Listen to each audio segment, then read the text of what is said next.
Welcome to the Anime Audiophile Podcast. Enjoy. Itachi Shinden, Book of Dark Night.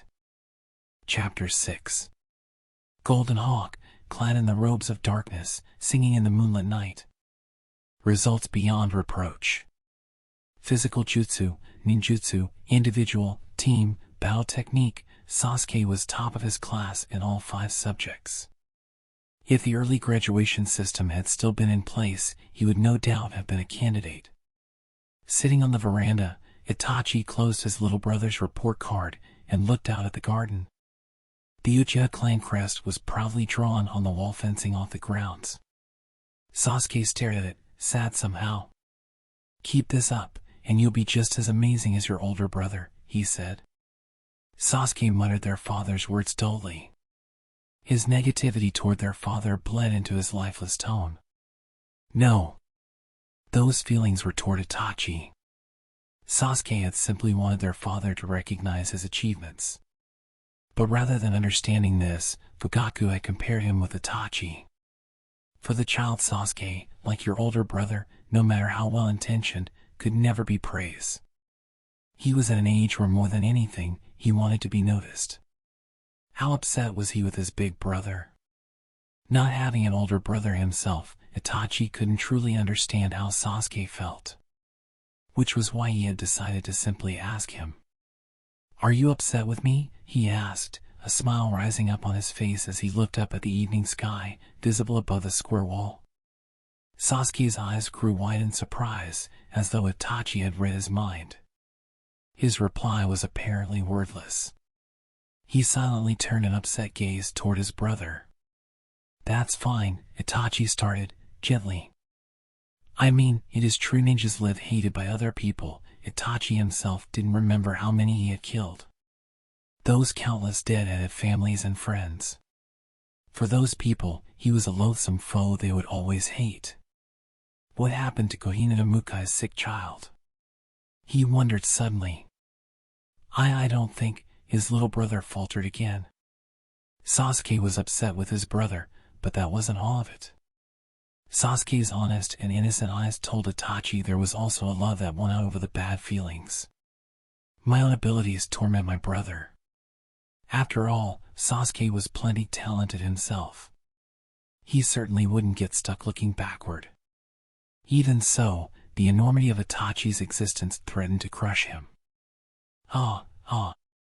It's tough being the best." He smiled as well as he could, and looked at his younger brother. "Having power means being isolated, and it leads to arrogance. No matter how high people's hopes were for you. The Uchiha clan wanted Itachi's genius. But when he didn't do what they wanted, they were annoyed, until finally, they ordered Shisui to watch him. If he had been a little more ingratiating, perhaps he could have built a friendlier relationship. It was Itachi's own vision that would not allow that. Rid this world of fighting. A dream everyone had, that no one actually took seriously. But Itachi would not allow any compromises on the road to realizing this dream of his, because it was such a grand dream that if he permitted himself even a tiny compromise, he would never be able to make it come true. Which was why he couldn't go along with them. And as a result, Shisui. Sasuke looked at his brother with worried eyes, concerned that Itachi had suddenly stopped speaking. Itachi took a deep breath. "But, it's just the two of us. I'll always be there, like a wall you need to climb over. Tell him what you've decided about him. Even if it means being hated, that's what big brothers are for." He looked at Sasuke with feeling in his eyes. His little brother opened his mouth, but his words were wiped out by the sound of the door being flung open. "Itachi, you there? Come out. We need to talk to you," Yashiro's voice thundered from the entryway. "It's all right," was all he said as he left his brother on the veranda and turned his feet toward the front door. On the right, Inabi, on the left, Yashiro. Behind them, Tekka stood at the ready. His father's trusted retainers. "What is it? What brings you all here?" Itachi asked coolly, faced with the dreadful light in their eyes. "Only 2 people didn't show up to yesterday's meeting." It was the long-haired Inabi who spoke first. His gaze was nothing other than hostile. "Where were you?" The roundabout way of speaking got Itachi's hackles up. Only two people didn't show up to yesterday's meeting, Itachi and Shisui. These three already knew about Shisui's death. And on top of that, they first had to ask Itachi why he himself had been absent. Such a circuitous, pompous route to what they really wanted. "Since joining the Umbu," Inabi continued, glaring at the still silent Itachi, "you've pulled us through many situations. We understand that. Your father said so, too, and he's trying to defend you," but Yashiro picked up where Inabi left off. "But we can't make exceptions." With these arrogant words, he placed himself above Itachi. His words existed in this series of events solely for that purpose. "Imbecile," Itachi held back a sigh. And then he managed to spit out words, carrying the weight of his heavy heart. "I understand. I'll be careful from now on. Now, are we done here?" If he said anything more, his rage would boil over. And if that happened, Itachi wasn't sure that he would be able to stop himself. "Almost," Yashiro said, lowering his voice slightly. "We do have a few more questions." He was finally getting to the real point of this visit. "It's about Uchiha Shisui. He threw himself into the Nakano River last night and killed himself." "Here we go." "Shisui was the other person who didn't show up at the meeting," Inabi added. "And we know you adored him, like he was your own brother. And yet, knowing that, who exactly was it who ordered Shisui to watch me?" Itachi pushed back the violent feelings that threatened to turn the voice of his heart into words. It was like swallowing a steel ball. And then he selected inoffensive words, packaged in the proper appearances. "Is that so? I haven't seen him at all lately, but what a terrible tragedy. Their meeting alone on that cliff was a secret that no one could ever know. He had no intention of telling men as shallow as these."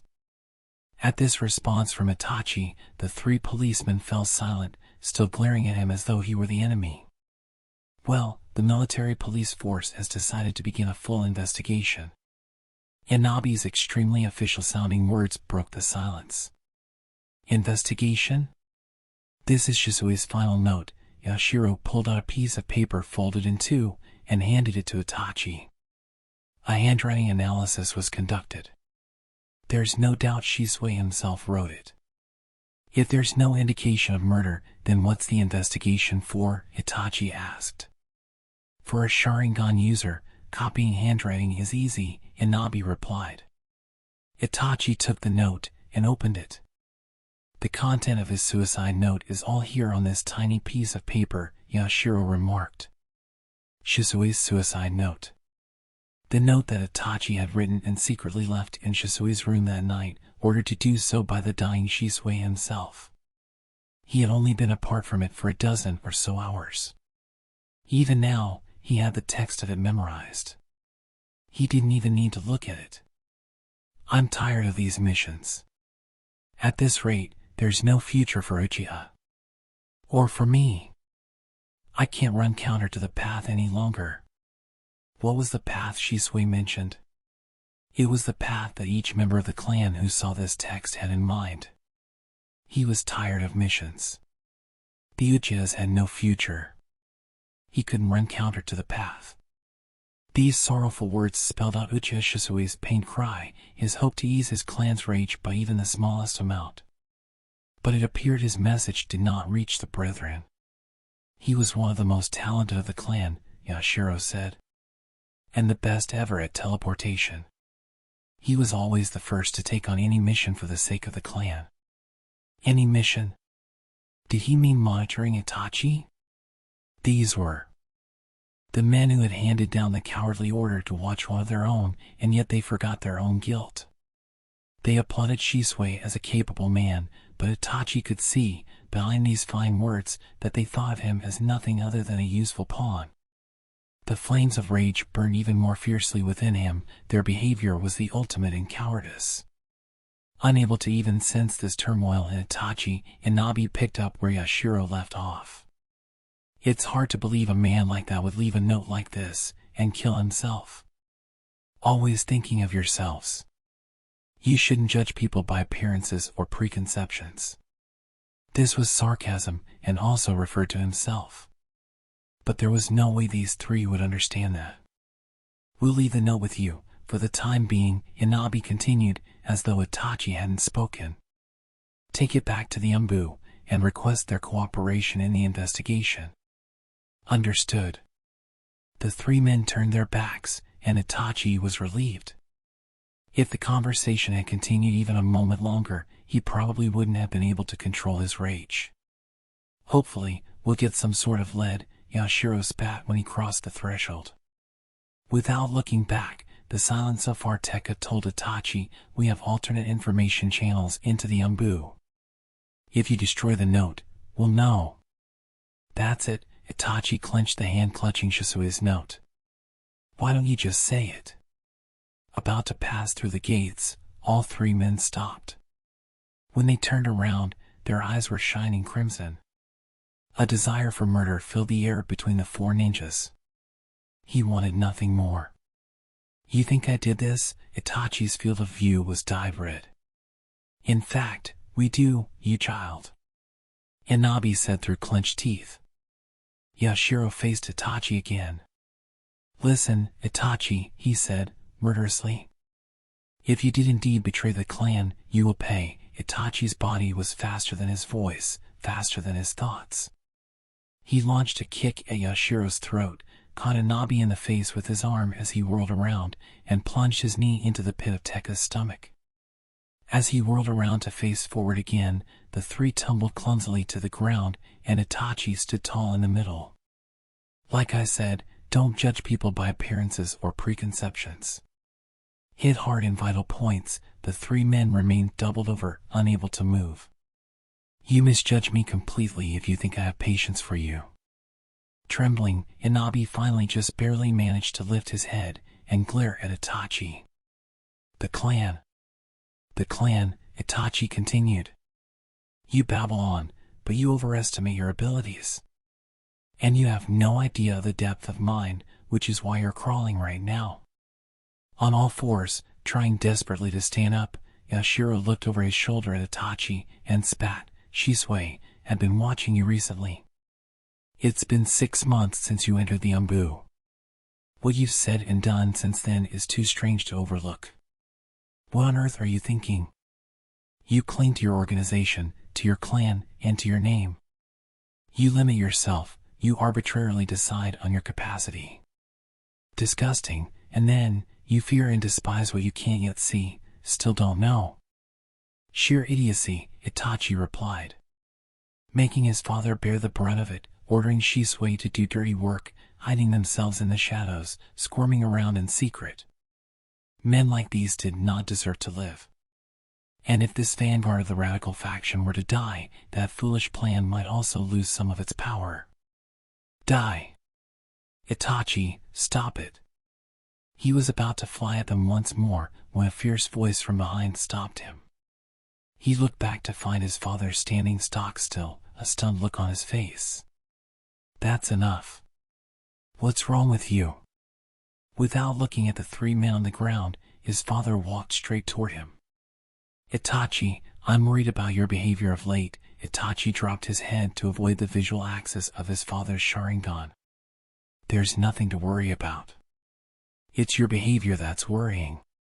He crushed the words in his heart with different ones. I'm busy with work. That's all. Then why didn't you show up last night? His father waited silently for Itachi's answer. I needed to achieve the next state, Itachi murmured. What are you talking about? He couldn't exactly say. I killed Shisui and got the Mangekyo Sharingan. He was angry with himself for choosing his words even in a situation like this, and that anger made his hand take up a kunai. Without even looking in that direction, he tossed the blade off toward the wall to the right. The cold tip plunged into the center of the Uchiha clan crest drawn crisply there. Sweat sprang up on his father's brow. He turned his eyes on his son, a restless energy radiating from his body. Itachi lowered his face. My ability's been repressed by this pathetic clan. Had Shisui worked so desperately and died to save people like this? Was this clan really worth saving? Itachi didn't know. Obsessing over worthless things like the clan, you lose sight of what's really important. Peace in the village. Wasn't that more important than the clan's resentment? Premonition and imagination.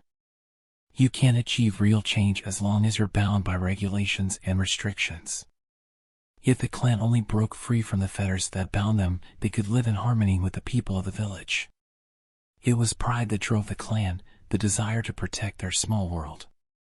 His father and the others couldn't see that. What insolence! His father could only hear insolence in the cries of Itachi's heart. Once more, he was stunned by how far apart they were. So then, they would never understand each other. In which case? In the back of his mind, a hazy image of an ominous future rose up.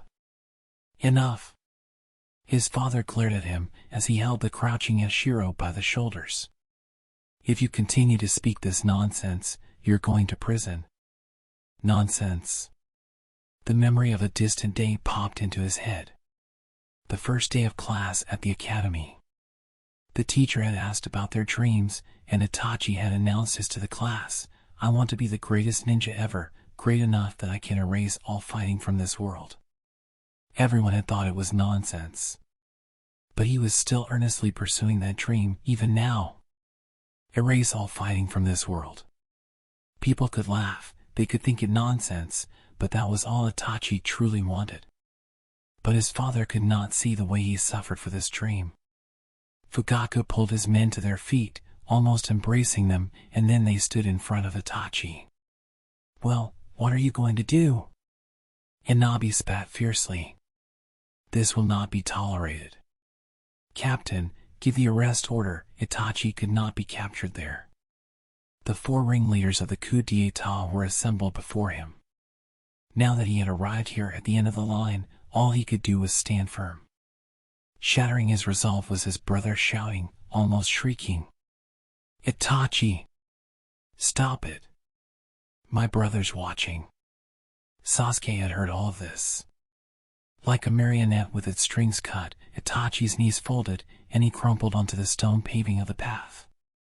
He quietly put both hands on the ground and bowed his head deeply. I can't kill someone in front of my brother. It was his pride as the older brother, and the single-minded desire not to hurt his brother. I did not kill Shisui, but I apologize for my inappropriate remarks. I'm very sorry. It was not an apology from the heart. His father likely knew that. But, as if carefully considering his son's pain, Fugaku replied, calmly, lately, the heavy mission load for the Umbu seems to have tired him out. Captain! Inabi cried, as if reproaching Fugaku for his weakness. The Umbu is under the Hokage's direct control, his father continued. Even we can't arrest him without a warrant. As for my son, I'll take responsibility for him. Please, his father's voice was hoarse as he bowed his head to his subordinates. Understood, Inabi said, sounding displeased. Itachi, inside. His father turned and slipped through the gate. Still on his knees, head bowed to the ground, Itachi stared after him. What do you know? The flame smoldering in his heart had not been quenched. His feelings became a torrent of chakra pouring into his eyes. Itachi felt his Sharingan transform. Mangekyo. For an instant, he met his little brother's eyes. Alone, Fugaku considered the incident of the previous day. Listening to the raindrops beating down on the roof, he sat with eyes closed and arms crossed. He was off duty. Itachi had left on a mission, and Sasuke was at the academy. His wife had also gone out to do the shopping. The only person in the house was Fugaku. When they passed each other in the hallway that morning, Itachi had not greeted him. His son hadn't so much as glanced at him as he passed by, and Fugaku regretted that he hadn't been able to reach out to Itachi then. His dealings with Yashiro and the others, together with the kunai that had scarred the clan crest, made Itachi's position clear. My son is with the village. Fugaku was planning a coup d'etat. This was a complication that had to be prevented at any cost. A ninja of Itachi's caliber going over to the enemy was enormous. The success or failure of the coup rested on which side could claim Itachi as its own. But Fugaku couldn't decide if it was right to force his son to bow to him. What must Yashiro and the others have thought of a boss like him? No one would accept a captain who couldn't even make his own son fall into line. And there was still the lingering doubt about Shisui's death, further deepening Itachi's isolation within the clan. Excuse me? A girl's voice interrupted Fugaku's thoughts. A visitor. Standing up slowly, Fugaku stepped out of his room and headed toward the front door. He tried desperately to remember the name of the girl folding a wet umbrella and looking up at him with eyes on the verge of tears. He was certain she had been in the same class as Itachi at the academy. He'd also seen her several times at the meetings. My name's Izumi. Uchiha Izumi, the girl said, in a forlorn voice. He remembered now. She was the daughter of Uchiha Hazuki, who had returned to the clan after losing her husband in the Nine Tails incident. He was fairly certain that Hazuki was 2 years younger than he was. Itachi's out on a mission. I don't know when he'll be back. His words were too curt, even he thought he sounded surly. His girlfriend? It was hard to believe his son would have a girlfriend, given that he thought about nothing but missions. But the girl standing before his eyes was hanging her head with a pained look on her face, as though she had heard about the incident the day before. She looked as though she were devoted to his son. Oh, he's out? All right, I'll come another time. The girl Izumi turned around and took a step toward the door. Here. It was a pathetic call to stop her. Almost like he was a teenager again. Confused, Izumi turned around. It was all fine and good to stop her, but he didn't know what he should say. The only reason he spoke at all was simply because he felt he couldn't let her go home like that. As if to hide his discomfort, Fugaku scratched his cheek with a fingertip and told her honestly, he's gruff, but he is kind. I know, Izumi replied, in an unexpectedly strong voice. Awed by her eyes gazing directly at him, he continued. He has few allies. I'd ask you don't abandon him. Izumi's eyes widened. She's a beautiful girl, he thought. Please. Don't worry, Izumi said clearly, and bowed deeply before turning her back to him and crossing the threshold. Sorry to have bothered you. She closed the door and disappeared into the rainy village. Left alone once more, Fugaku was touched by this girl's strong heart and her feelings for his son, and he couldn't stop something warm from dampening his cheeks. End of part 1. Thank you for listening. Remember to like and subscribe for lots more.